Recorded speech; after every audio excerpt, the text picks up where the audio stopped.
Hi friends, எல்லாத்துக்கும் வணக்கம். இந்த வீடியோவில் 2018 குரூப் 4ல் கேட்ட அடுத்த குரூப் 2ல் கேட்ட அடுத்த 50 கொஸ்டின்ஸ் வாங்கி பார்க்கலாம். ரொம்பவே யூஸ்ஃபுல்லாக இருக்கும். வாங்க கொஸ்டின் பாருங்கள். உடன்பாட்டு வினையை எதிர்மறை வினையாக மாற்ற சொல்லியிருக்காங்க. என்ன சொல்லியிருக்காங்க? உடன்பாட்டு வினையை எதிர்மறை வினையாக நம்ம மாற்றணும் அப்படின்னா என்ன வரும்? எதிர்மறை அப்படின்னா வந்திலான் அப்படி வரும். அப்போ என்ன வரும்? வந்திலன் அப்படின்றது தான் எதிர்மறையாக சொல்கிறது. அப்போ எதிர்மறை வினை அப்படின்னா வந்திலன். குறிஞ்சி, முல்லை, மருதம், நெய்தல், இல்லம். பொருந்தாத சொல்ல வந்து கண்டுபிடிச்ச சொல்லியிருக்காங்க. இது ஈஸியாக போடலாம். குறிஞ்சி, முல்லை, மருதம், நெய்தல், பாலைன்னு வரும். ஆனால் இங்கே இல்லம்னு வந்து. அப்போ பொருந்தாத என்ன? ஆப்ஷன் சி, இல்லம். நெக்ஸ்ட்டு கிளி, கிளி, கிளி போன்ற சொற்களுக்கு சரியான வேறுபாட்டை தேர்வு செய்ய சொல்லியிருக்காங்க. கிளி அப்படின்னா பயம், கிளி அப்படின்னா கிளித்தல், இந்த கிளி அப்படின்னா ஒரு பறவை. அடுத்தது அரசனை குறிக்கும் ஓரெழுத்து ஒரு மொழி. இது ஈஸியாக போட்டுடலாம். கோ அப்படின்னா அரசனை வந்து குறிக்கும். பெற்றான் அப்படின்னா வெறுச்சொல்ல வந்து எடுத்து சொல்லியிருக்காங்க. பெற்றான்னா எப்படி வரும்? பெரு அப்படின்னு சொல்லி வரும். பெற்றான் அப்படின்னா பெற்றன்னு எழுதக்கூடாது. பெரு அப்படின்னு வர்றதா என்ன? அது அதோட வேர்ச்சொல். வா என்ற சொல்லின் பெயரெச்சம் அப்படின்னா வா. பெயரெச்சம்னா என்னத்தில் முடியும்? ஆள முடிஞ்சு அப்படின்னா பெயரெச்சம். அப்போ வந்த அப்படின்னா அது ஆள முடிஞ்சிருக்கா, அப்போ அது வந்து பெயரெச்சம். அகரவரிசைப்படி அமைந்துள்ளதை எழுத சொல்லியிருக்காங்க. அகரவரிசைப்படி அமைச்சோம் அப்படின்னா பாருங்கள், சே, அதுக்கப்புறம் இப்படி பார்க்கணும். டி கடுத்தது தானே டாட்டா, டி, டூ, அதுக்கப்புறம் இப்பு அந்த மாதிரி வரும். அப்போ ஃபஸ்ட்டு சே பார்க்கணும். அதுக்கப்புறம் டி வந்திருக்கு. அடுத்தது டீ கடுத்தது தானே இப்பு வரும். அடுத்தது இப்பு. அதுக்கப்புறம் பா, மா, யா, லா வரும்ல. அப்போ இல்லை. அடுத்தது கடைசியாக தானே நான் வரும். இப்படி ஃபஸ்ட்டு வந்து எல்லாமே ஒன்றா வந்துச்சுன்னா செகண்ட் இருக்கிறத வந்து பார்த்துக்கணும். அப்போ அகரவரிசை நம்ம தேர்ந்தெடுத்தோம் அப்படின்னா ஆப்ஷன் பி வந்து வரும். அடுத்தது காலங்களில் தெருவில் மழை வைக்காதீர் காலை. சொற்களை ஒழுங்குபடுத்தி சொற்றொடராக மாற்றணும் அப்படின்னா மழைக்காலங்களில் தெருவில் காலை வந்து வைக்கக்கூடாது அப்படின்னு வரும். Option C. அடுத்தது கொள்ளையிலே வாழ பல்லாம் மாங்கனிகள் குலுங்கும் இவ்விடைக்கேற்ற வினாவடு அப்படின்னா கொள்ளையிலே குலுங்குனவை. கொக்கொக்க கொம்பும் பருவத்தி ஊமையால் விளக்கப்படும் பொருள் என்ன அப்படின்னா காலம் அறிந்து விரைந்து செயல்படுதான் என்ன அப்படின்னா கொக்கொக்க கொம்பும் பருவத்து. அடுத்தது கீழ்கண்டவற்றுள் பிறவினை தொடர் வந்து குறிப்பிட சொல்லியிருக்காங்க. பிறவினைனா என்ன? தன்வினைனா தானே செய்கிறது. பிறவினைனா மற்றவங்க வந்து நம்ம செய்ய வைக்கிறது. அப்போ பாத்திமா தமிழ் கற்பித்தாள் மற்றவங்களுக்கு வந்து சொல்லி கொடுக்குறா. அப்போ என்ன வரும்? ஆப்ஷன் பி, பாத்திமா தமிழ் கற்பித்தாள். பிசிராந்தையார் நட்புக்கு இலக்கணமாக திகழ்கிறார் அப்படின்னு சொல்லி இது எவ்வகை தொடர் அப்படின்னு கேட்குறாங்க. இது வந்து ஈஸியாக போட்டுறான். பிசிராந்தையார் நட்புக்கு இலக்கணமாக திகழ்கிறார் அப்படின்னா அது வந்து செய்தி தொடர். அடுத்தது திருக்குறளுக்கும் டேஸ் என்னும் எண்ணுக்கும் பெயருக்கும் பெரிதும் தொடர்பு இருக்குது அப்படின்னா 7. ஓகேவா? திருக்குறளுக்கும் எந்த எண்ணுக்கும் பெருசும் தொடர்புக்கு அப்படின்னு கேட்டாங்கன்னா 7 என்ற சொல் எத்தனை இடத்துல வரும்னு கேட்பாங்க? 8 இடத்துல வரும். இது உங்களுக்கே தெரியும். அடுத்தது பல கற்றும் கல்லாதவராக கருதப்படுபவர் யார் அப்படின்னா உயர்ந்தாரோடு பொருந்தி வாழும் கல்வியை கல்லாதவர் தான் என்ன சொல்லுவாங்க? பல கற்றும் கல்லாதவராக கருதப்படுவர். அது திருக்குறளில் அறம் பொருள் இரண்டையும் லத்தீன் மொழியில் மொழிபெயர்த்தவர். பாருங்க, அறம் பொருள் இன்பம் வந்து வராது. அறத்தையும் பொருளையும் லத்தீன் மொழியில் மொழிபெயர்த்தவங்க யார் அப்படின்னா வீரமாமுனிவர்கள் தான் லத்தீன் மொழியில் மொழிபெயர்த்திருப்பாங்க. நெக்ஸ்ட் ஆறு கிடந்தன அகல் நெடுந்தெருவில் இத்தொடர் இடம்பெற்றுள்ள நூல் அப்படின்னு பார்த்தீங்கன்னா மதுரை காஞ்சி. சிறுபஞ்ச மூலம் என்ற நூலின் ஆசிரியர் என்ன சமயம்னு கேட்குறாங்க. சிறுபஞ்ச மூலத்தில் அந்த ஆசிரியர் வந்து என்ன சமயம் அப்படின்னு கேட்குறாங்க.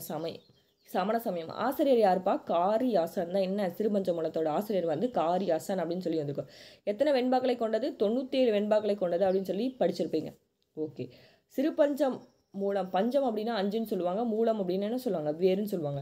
ஓகே. இதில் 5 பேர்கள் படிச்சிருப்பீங்க. கண்டங்கத்திரி, சிறுவழுதுணை, சிறுமல்லி, பெருமல்லி, சிறுநெருஞ்சின்னு சொல்லி 5 பேர்கள் வந்து படிச்சிருப்பீங்க. மருந்தால் பெயர் பெற்ற நூல் தான் என்னது? சிறுபஞ்ச மூலம்.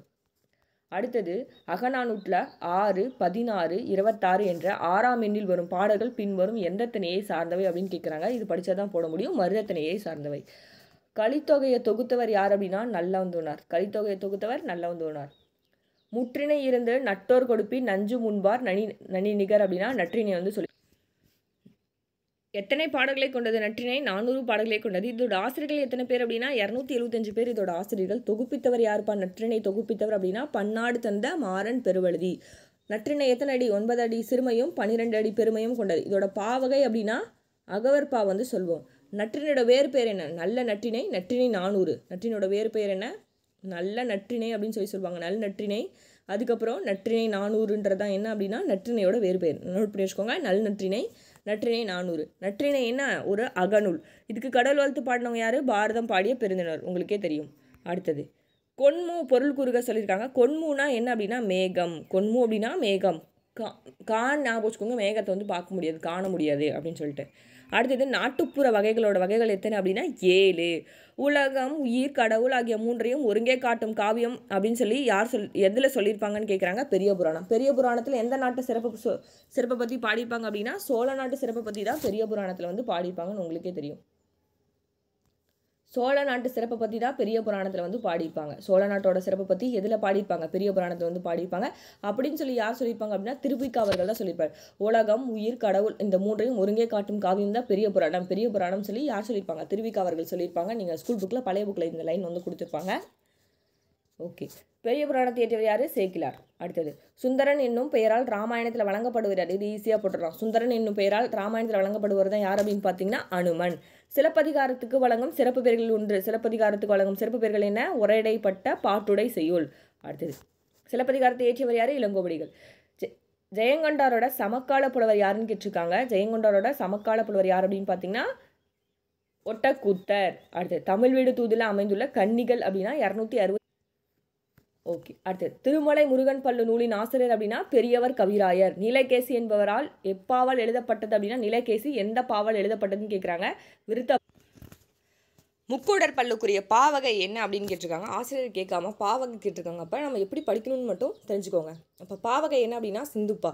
முக்கூடர் பல்லுக்குரிய பாவகை அப்படின்னா சிந்துப்பா. முக்கூடர் பல்லுவோட ஆசிரியர் யாருன்னு சொல்லி கீழே கமெண்ட் பாக்ஸில் கமெண்ட் பண்ணுங்கள்.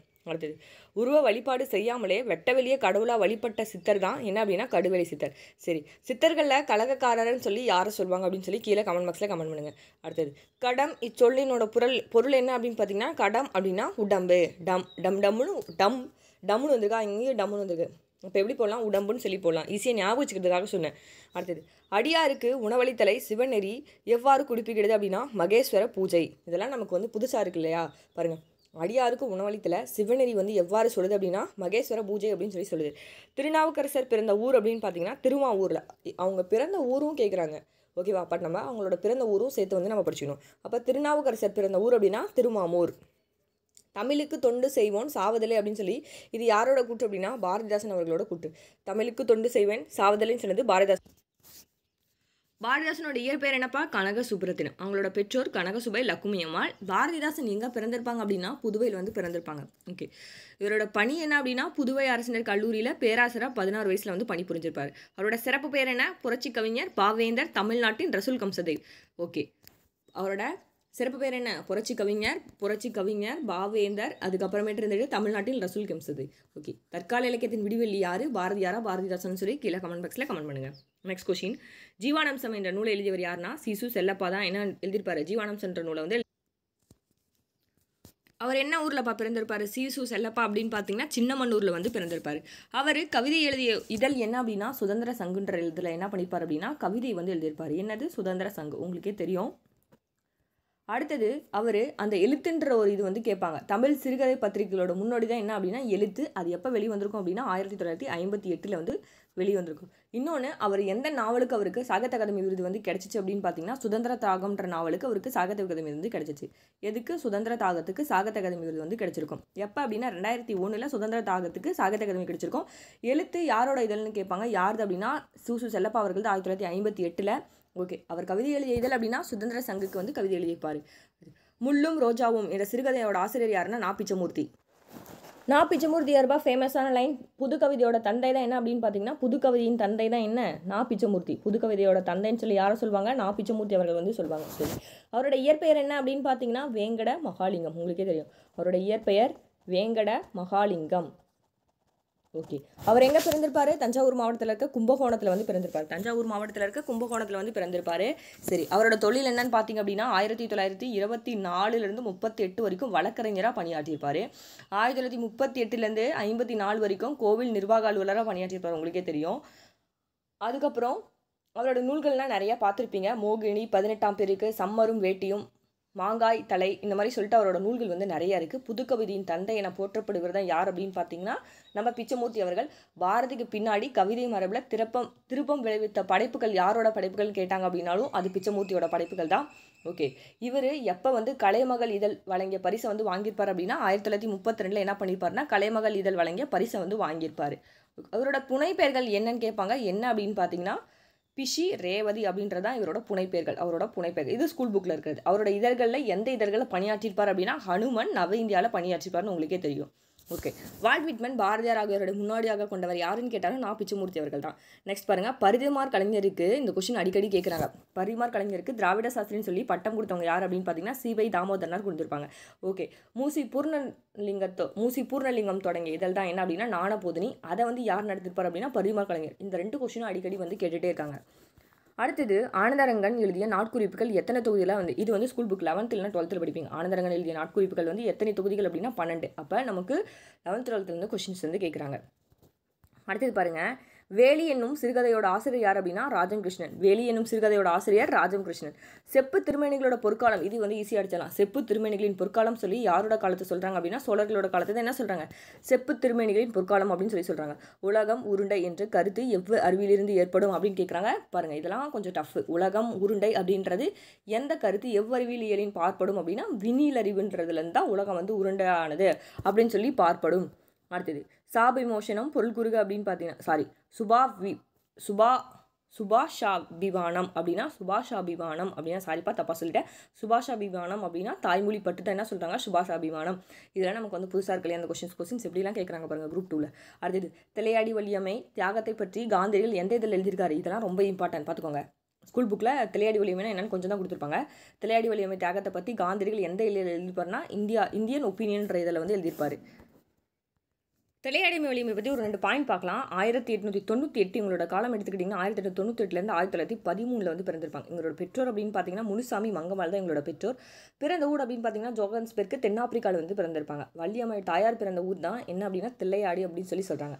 1913 டிசம்பர் 23 என்ன பண்ணியிருப்பாங்கன்னா வால்கரஸ்ட்ன்ற ஒரு இடத்துல அறப்போரில் வள்ளியம்மை எங்கே கைது செய்யப்பட்டார் அப்படின்னு கேட்பாங்க. 1913 டிசம்பர் 23 வால்கரஸ்ட்ன்ற ஒரு இடத்துல நடைபெற்ற ஒரு அறப்போரில் தான் என்ன பண்ணியிருப்பாங்க அப்படின்னா வள்ளியம்மை வந்து கைது செய்யப்பட்டிருப்பாங்க. காந்தியடிகள் என்ன சொல்லியிருப்பார் அப்படின்னா வள்ளியம்மை பற்றி ஒரு லைன் சொல்லியிருப்பார். என்னுடைய சகோதரியின் மரணத்தை விடவும் வள்ளியம்மை மரணம் வந்து எனக்கு பேரடியாக இருந்தது அப்படின்னு சொல்லி யார் சொல்லியிருப்பாங்க அப்படின்னா காந்தியடிகள் வள்ளியம்மை பற்றி சொல்லியிருப்பாங்க. ஓகே, அதுதான் என்னன்னா அவரை பற்றி எந்த இதில் காந்தியடிகள் வந்து எழுதியிருக்காருன்னா இந்தியா ஒப்பீனியன் சொல்லி இதில் வந்து எழுதியிருக்காரு. எப்படி எழுதியிருப்பாருன்னா நம்பிக்கை தான் அவரது ஆயுதம் அப்படின்னு சொல்லி திளையாடி வள்ளியம்மை பற்றி இந்தியா ஒப்பீனியன் இதில் காந்தியடிகள் வந்து எழுதியிருப்பார். ஓகே, அப்புறம் இன்னொன்று சொல்லியிருப்பார். என்ன சொல்லியிருப்பார்னா தென்னாப்பிரிக்காவோட வரலாற்றில் வள்ளியம்மை பெயர் வந்து நிலைத்து நிற்கும் அப்படின்னு சொல்லி காந்தியடிகள் என்ன பண்ணியிருப்பார்னா தென்னாப்பிரிக்க சத்தியாகிரகம் நூலில் வந்து குறிப்பிட்டிருப்பார். இதெல்லாமே நீங்கள் படிச்சிருப்பீங்க. ஓகே, அடுத்தது, யவனர்கள் எதனை சுமந்து வந்து அதற்கு ஈடாக எதை ஏற்றி சென்றனர் அப்படின்னா பொன் மிளகு. இது ஈஸியாக போட்டுடலாம். யவனர்கள் எதை சுமந்துட்டு வந்து அதற்கு ஈடாக ஏற்றிட்டு போனாங்க அப்படின்னா பொன் மிளகை வந்து ஏற்றிட்டு போனாங்க. அடுத்தது, மீத்தூன் விரும்பேல் இவ்வடியோட பொருள் என்ன அப்படின்னு கேட்குறாங்க. வயிறு புடைக்க உண்ணுதல் நோய்க்கு இடமளிக்கும். வயிறு புடைக்க உண்ணுதல் என்ன சொல்கிறாங்க, நோய்க்கு வந்து இடமளிக்குமா. ராமலிங்க அடிகளோட சிறப்பு பெயர்கள் என்ன அப்படின்னு கேட்குறாங்க. திருவருட் பிரகாச வள்ளலார். ஓகே, வள்ளலாரோட பெற்றோர் யார், ராமையா சின்னம்மை தான் வள்ளலாரோட பெற்றோர். ஓகே, அவரோட துணைவி அப்படின்னு பார்த்தீங்கன்னா இவரோட வந்து 1823 74 இவரோட காலம் இவரோட பிறப்பை எடுத்துக்கிட்டிங்க அப்படின்னா அவர் ஊர் வந்து உங்களுக்கே தெரியும் கடலூர் மருதூரில் வந்து பிறந்திருப்பார். அவரோட குரு யார்ப்பா, திருஞான சம்பந்தர். திருவருட் பிரகாச வள்ளலாரோட குரு யார் அப்படின்னு கேட்டாங்க, ஞாபகம் வச்சுக்கோங்க. திருஞான சம்பந்தர் தான் யார் அப்படின்னா இவரோட குரு. ஓகே, இவர் வழிபடும் நூல் எந்த நூலை வந்து வழிபட்டிருப்பாருன்னு கேட்குறாங்க அடிக்கடி. எந்த நூலை வழிபட்டிருக்காரு அப்படின்னா திருவாசகத்தை வந்து வழிபட்டிருப்பார். இவரை சமரச சன்மார்க்க சங்கத்தை வந்து நிறுவியிருப்பார், உங்களுக்கே தெரியும். அதுக்கப்புறமேட்டு இருந்துட்டு நிறையா 3 இது வந்து நிறுவியிருப்பார்.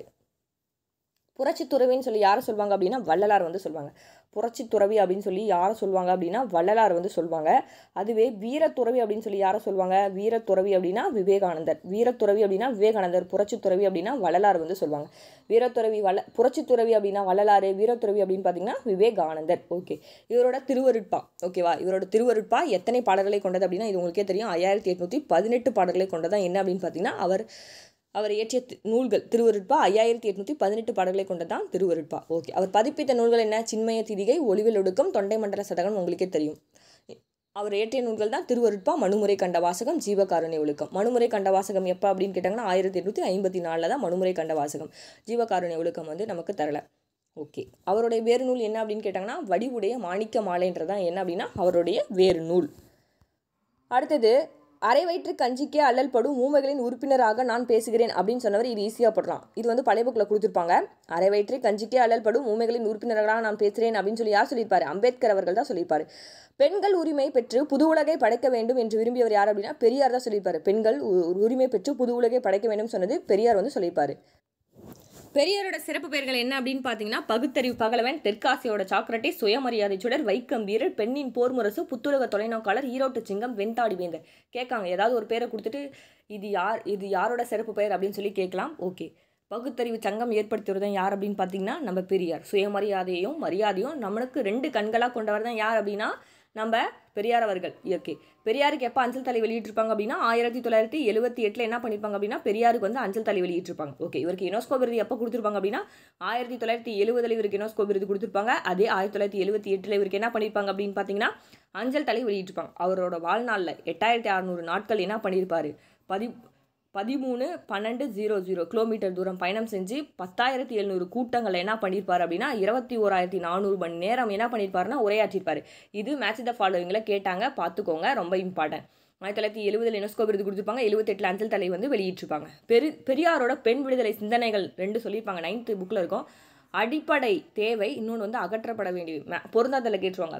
பெரியாரோட பெண் விடுதலை சிந்தனைகள்னா அடிப்படை தேவை, அகற்றப்பட வேண்டியவை. அடிப்படை தேவைகள் அப்படின்னு எடுத்துக்கிட்டிங்கன்னா பெண் கல்வி, பெண்ணுரிமை, சொத்துரிமை, அரசு பண்டுன்னு சொல்லுவாங்க.